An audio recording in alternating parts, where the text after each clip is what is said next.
શ્રીમદ ભગવદ્ ગીતા જે છે આમાં લગભગ બહુ ઓછા લોકો આખી પૂરી વાંચી હોય. કેટલા લોકો છે જેને આખી 700 શ્લોક વાંચ્યા હોય? બહુ સરસ.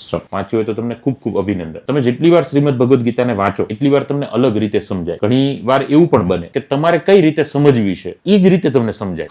તમારે જે હેતુથી સમજવી હોય એ જ હેતુથી શ્રીમદ ભગવદ્ ગીતાનો શ્લોક તમને સમજાય. એટલે દર વખતે આપણી મનોસ્થિતિ અલગ અલગ હોય, સમજવાની સ્થિતિ. એટલે દર વખતે અલગ અલગ સમજાય તમને શ્રીમદ ભગવદ્ ગીતા. તમે શાંતિથી એકદમ આરામથી વાંચતા હોય તો અલગ અર્થ નીકળે. તમે થોડુંક મગજમાં વિચારોની ભાગદોડ ચાલતી હોય વાંચો તો અલગ અર્થ નીકળે. અને ઘણી વાર તો આપણે વાંચીએ કઈ સમજાય જ નહીં. તો શ્રીમદ ભગવદ્ ગીતા હું કોઈ એવો કઈ એક્સપર્ટ ને જ્ઞાની વિદ્વાન ને પંડિત હોય મેં કઈ 100 વાર વાંચી નાખી એવું કઈ નથી. પણ જયારે અનુકૂળતા રહે ત્યારે હું એવો આગ્રહ રાખું કે દરરોજ 4-5 શ્લોક ઓફિસે પણ ભગવદ્ ગીતા હોય, ઘરે પણ હોય તો 1-2 શ્લોક દિવસમાં ઓફિસે વંચાય, 1-2 શ્લોક ઘરે વંચાય તો 4-5 શ્લોક દરરોજના અલગ અલગ રીતે વંચાતા હોય તો અલગ અલગ મતલબો આપણને ક્રિએટ થાય. વિશેષ આ વાતને એ જ વ્યક્તિ સમજાવી શકે જે વ્યક્તિ બોલી છે. એના જેટલું એક્સપર્ટ આનું બીજું કોઈ છે નહીં. હવે એ ટાઈમે આપણે હતા પણ કયા રૂપમાં હતા એ ખબર નથી. શું જ ને કે પણ એ કઈ યાદ હોય નહીં. એટલે આનો કોઈ આર્ગ્યુમેન્ટ નો મુદ્દો છે નહીં. હું તમને જે કહું એ સાચું છે એવું કેવું પણ ખોટું છે, અને તમે જે કહો એ કેવું પણ સાચું છે એવું કેવું પણ ખોટું છે, અને એ ખોટું છે એવું કેવું પણ ખોટું છે. હું મારા અનુભવોના આધારે તમને કહું છું.